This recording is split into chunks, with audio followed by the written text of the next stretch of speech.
¿Cuál será? Rafa, está fácil. ¿Quién es el Rafael.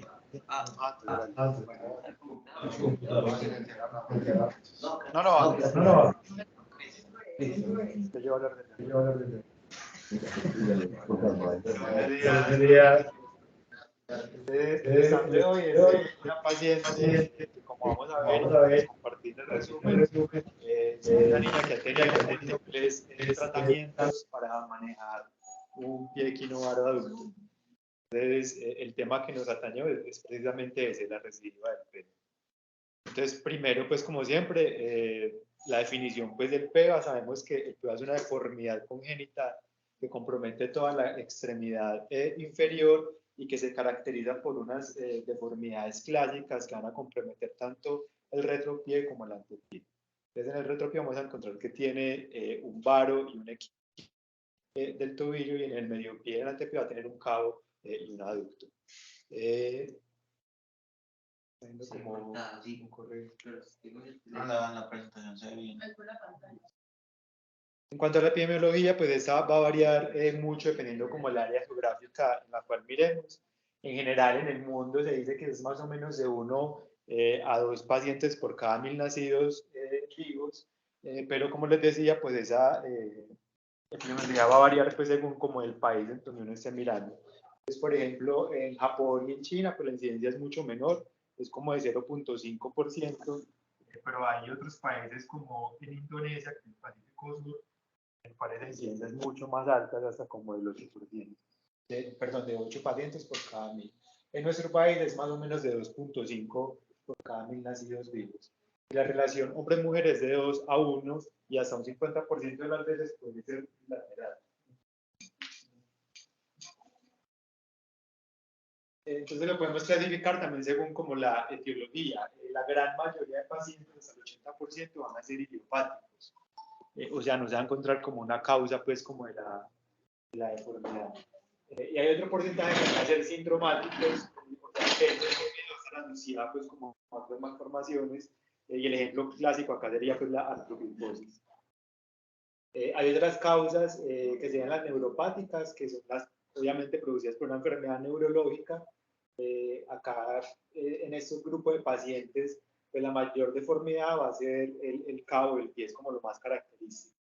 Y hay un último grupo de pacientes que son los posturales, que no son un PEA verdadero, porque no tienen atrofia ni rigidez, sino que es más bien como por la postura que tenía el feto dentro del útero, que adopta esa posición, pero que va a corregir.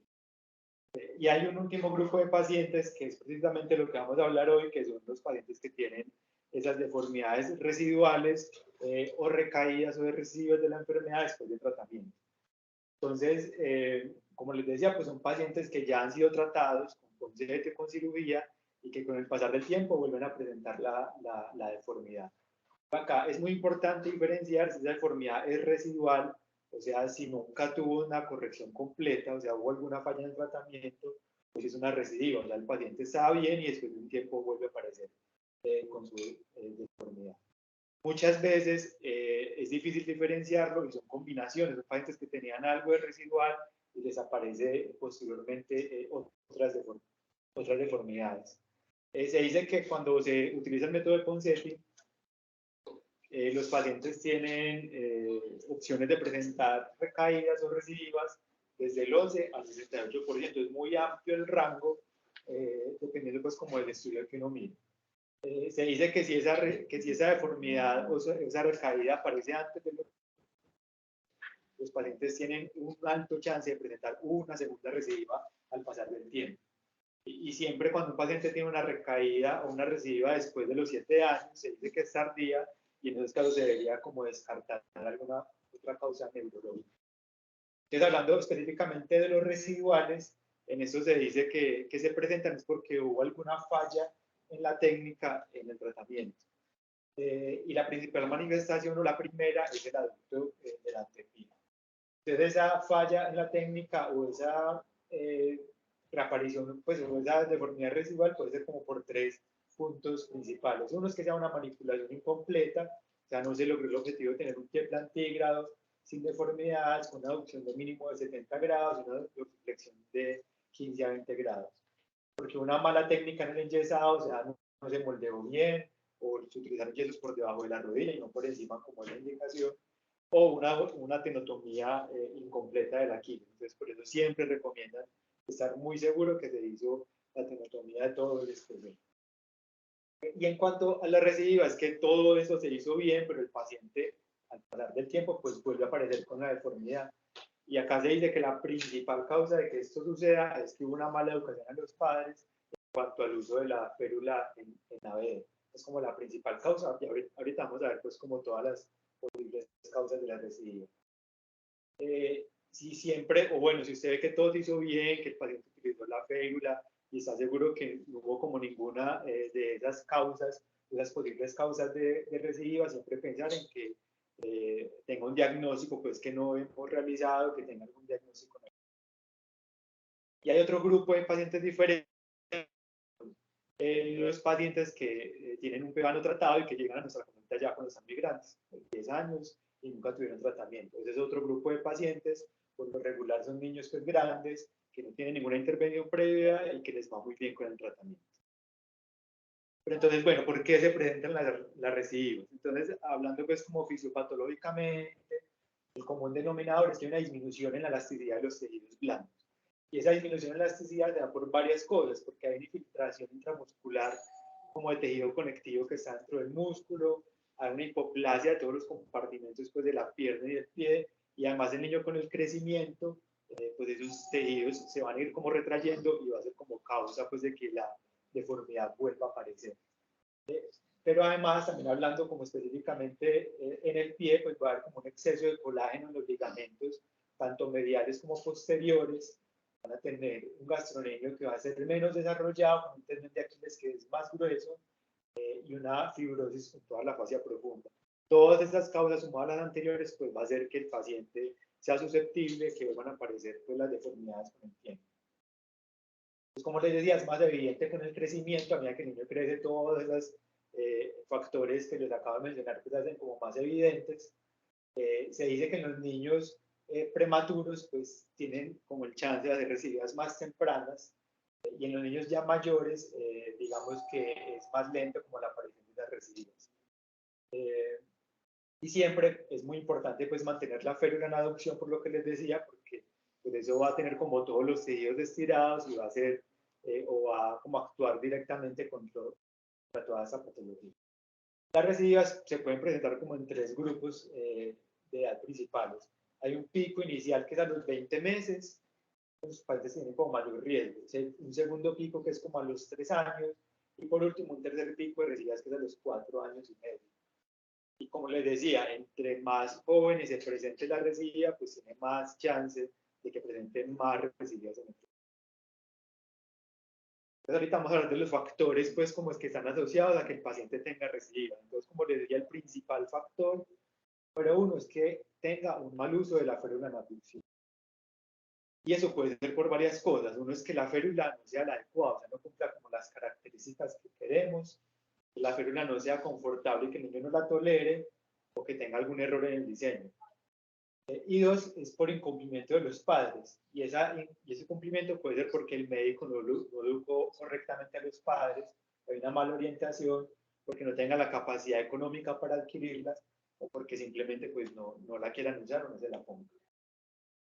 El segundo factor asociado es la rigidez. Entonces, niños que tienen deformidades más graves, se dice que tienen mayor compromiso de todos los factores que les mencioné anteriormente y tienen más de recidivas. Y se dice que cuando los pacientes tienen clasificaciones altas o ya son recidivas más graves, pues tienen mayor chance de presentar recidivas en el futuro. Entonces, cuando hay una clasificación de Di-Meglio grave, dice que las recidivas son 7.27 veces más que muy moderados, y cuando tiene un Pirani de 5 comparado con Pirani de 3.5, pues tienen también mayor riesgo de tener recidivas. Y como un factor protector se ha encontrado que los niños hiperlaxos pues, tienen menor riesgo de presentar esas recidivas. Otro factor importante, entonces ya vimos la férula, que tengan deformidades graves, o sea, que tengan más rigidez, Y tercer factor es la falta de seguimiento. Y es por eso que es tan importante que el tratamiento de estos niños sean centros especializados, que tengan eso que se conoce como clínicas de Ponseti, que se tiene, pues que acá en la clínica lo tenemos, y es que se tienen pues ortopedistas que están dedicados exclusivamente a esto, o sea, tienen mayor experiencia, tienen el tiempo necesario para hacer las manipulaciones de los yesos, y todo eso ha demostrado que los pacientes que se tratan en estos centros tienen menos recidivas de casi la mitad de los que se tratan en centros que no tienen esos recursos. Otro factor para que el niño tenga recidivas es que ese PEVA no sea idiopático, sino sindromático, como vimos al inicio. O sea, que sea una paciente con artrogliposis, que tenga mielomeningocele. Los pacientes se han encontrado que a pesar del tratamiento que usted les haga, lo juicioso pues que sea con todo el seguimiento, tienen mayores. En cuanto al diagnóstico, entonces, teniendo en cuenta todo eso, es muy importante hacer un seguimiento estrecho de los pacientes. Lo ideal es hacer seguimientos cada 4 a 6 meses para identificar de manera muy rápida si el paciente está presentando alguna deformidad nueva. Porque a mayor tiempo que pase con la deformidad, pues va a estar más estructurada y va a ser más difícil.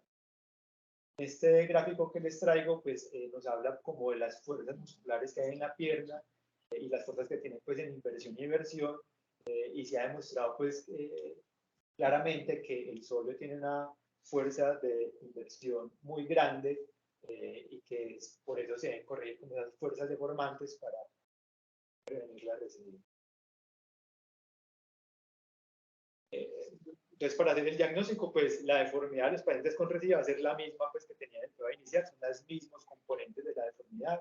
El signo más temprano, lo primero que aparece es la pérdida de la capacidad de dorsiflexión, o sea, el equino, y posteriormente va a aparecer el varo del adulto y el cabo. Y hay muchas combinaciones posibles de deformidades, se dice que hay hasta 14 combinaciones posibles, pero en realidad esto no tiene como mayor relevancia a la hora del diagnóstico y del tratamiento. Y es muy importante en esa valoración, cuando estamos haciendo el diagnóstico pues, de la recidiva, como esos dos pilares fundamentales, que es hacer una evaluación integral, una evaluación completa para que no se nos pase ningún diagnóstico diferencial, como vamos a ver ahorita, y siempre estar enfocado en cuál es el nivel de actividad de ese paciente y qué tan comprometida tiene como su nivel de actividad, porque con base en eso es que vamos a tratamiento. Siempre hizo la clínica completa, cuándo apareció la deformidad, qué tratamiento se había recibido, cuántos yesos tuvo previamente, si tuvo tenotomía del Aquiles, cómo fue la funcionalidad y la apariencia del pie al terminar el tratamiento para mirar que no sea algo residual, sino una recidiva, y si tuvo cumplimiento del uso de la fémur. En cuanto al diagnóstico diferencial, como les decía, pues siempre que tengamos un paciente con un cabo aislado, con dedos en garra, pues siempre sospechar y descartar alguna causa neurológica. También mirar si hay algún retraso en el desarrollo psicomotor, alteraciones del tono, contracturas de otras articulaciones, mirar que no tenga escoliosis o en la piel. En cuanto a la clasificación, pues como conocemos, existen varias clasificaciones, la de Pillani son las más conocidas, pero específicamente para pacientes con recidivas no hay ninguna clasificación que se adapta a ese grupo de pacientes. Entonces, la literatura pues clara en eso, que hay como un déficit en cuanto a este tema, en este grupo de pacientes, que no hay cómo clasificarlos, ni cómo saber si un paciente pues tiene una recidiva leve o más grave, pues se puede como extrapolar algo de las demás clasificaciones, pero no sería lo adecuado. En cuanto al examen físico, pues siempre ser muy juiciosos con todo el examen de los pies, mirar si hay zonas de hiperkeratosis, zonas de perinas normales, como de apoyo en la columna externa, medir siempre todos los arcos de movilidad y siempre mirar como las fuerzas de los evertores e invertores. Y en cuanto a la marcha, pues siempre como ese contacto inicial, se apoya el talón, se está apoyando el medio pie durante pie, mirar cómo es la posición del talón con la carga, mirar si tiene un varo y si ese varo es rígido o dinámico, mirar siempre en la antepié la supinación y la aducción, si es dinámica o estática. Y ya hablando del tratamiento, pues vamos a tener como esos objetivos específicos, que es lograr un pie plantígrado sin dolor y flexible. Más que un resultado estético, estamos buscando un resultado funcional y que el paciente no tenga dolor. Se dice que no hay como claramente establecido cuál es la edad óptima para usted hacer todo el tratamiento de esos pacientes. En la literatura hay casos pues, tan rápidos o tan jóvenes como de 2 años y medio, hasta pues, ya de mayor edad. Entonces, el tratamiento para las recidivas, lo que dice pues, la literatura es que el método de Ponseti siempre sigue siendo la primera opción. No importa la edad del paciente, qué tan rígido sea ni qué tratamientos haya recibido previamente. Se ha encontrado que si se trata al paciente con yeso serial, tienen un porcentaje alto de éxito hasta el 74%. Les decía, a adolescentes y después de cirugías, el tratamiento puede ser efectivo. Y los principios que debemos cumplir para el método de Ponseti son los mismos que para el tratamiento inicial. El principio uno es asegurar que los padres van a ser adherentes al tratamiento. El principio sería hacer una corrección de las deformidades pues, posibles mediante estiramientos. El principio 3 es conseguir la dorsiflexión y el principio es manipulación con el tiempo. Entonces, pues las manipulaciones, como les decía, van a ser las mismas. La idea es buscar la máxima AB posible, reducir la tala navicular, reducir o corregir el varo del calcáneo y lograr una dorsiflexión por lo menos de 10 grados, evitando siempre pues como el aplanamiento del tallo. Y después del método de Ponseti, pues como conocemos, pues hay que utilizar la férula de abducción.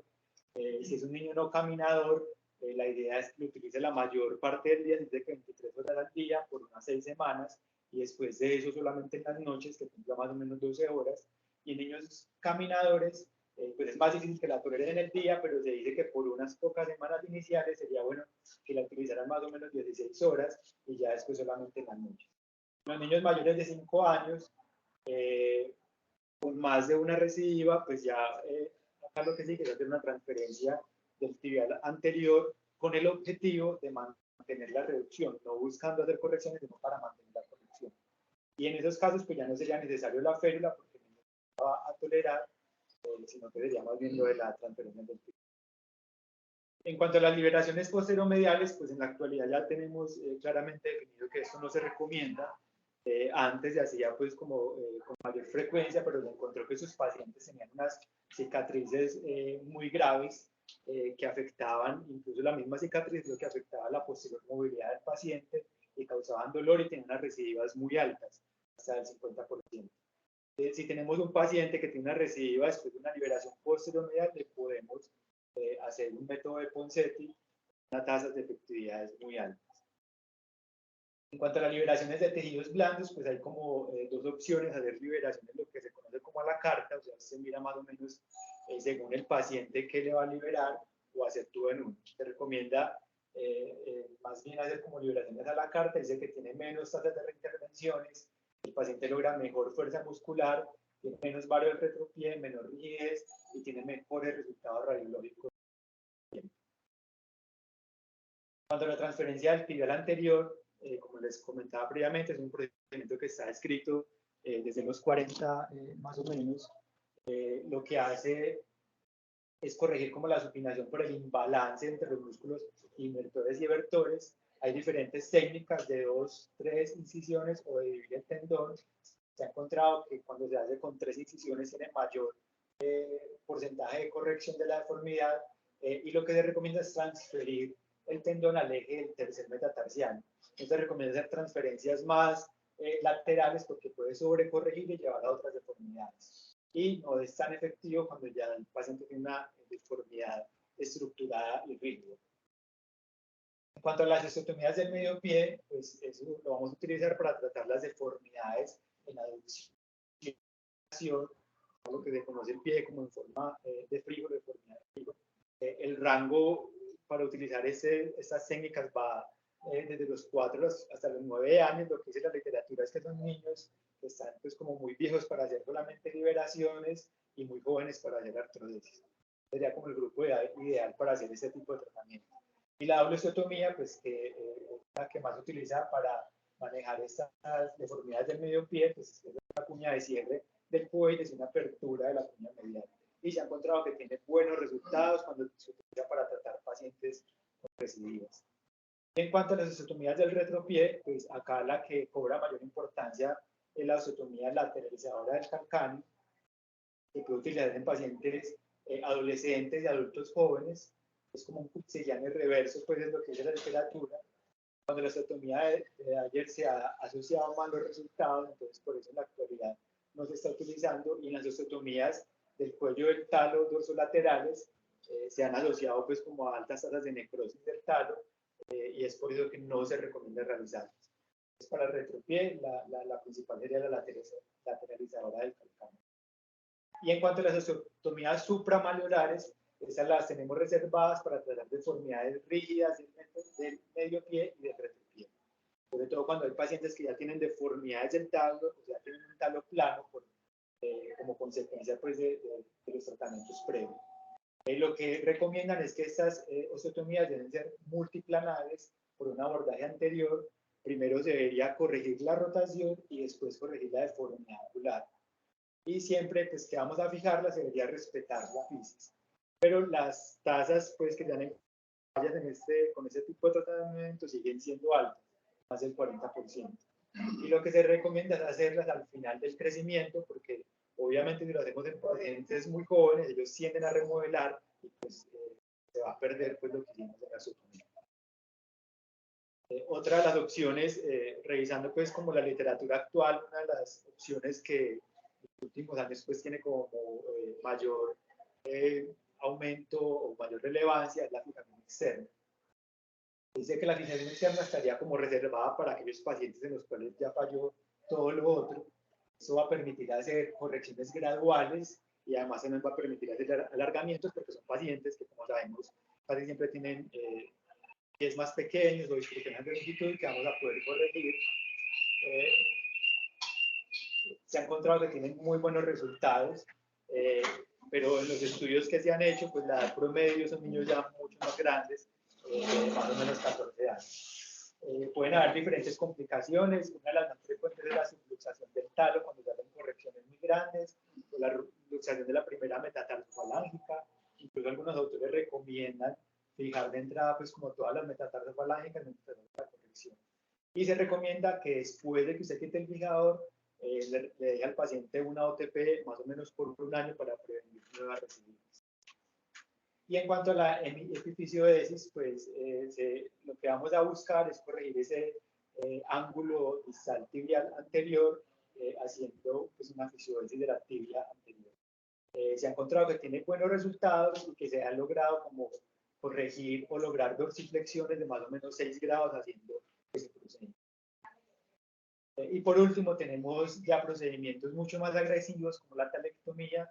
Esto se dice que es una cirugía ya de rescate para deformidades graves, en la cual usted pues, no logró hacer la corrección después de haber intentado todo lo otro. Se está reservado sobre todo para PEVA sindromáticos, o sea, niños con artroliposis o mielomeningocele, pero por lo general se han encontrado malos resultados con esta técnica, con hasta un 67% de recurrencias o de dolor después de la cirugía. Entonces, en resumen, siempre el concepto iba a ser una opción y en niños con recurrencias, y sí, dependiendo pues como de la edad, pues vamos a escoger como cuál de todos estos tratamientos que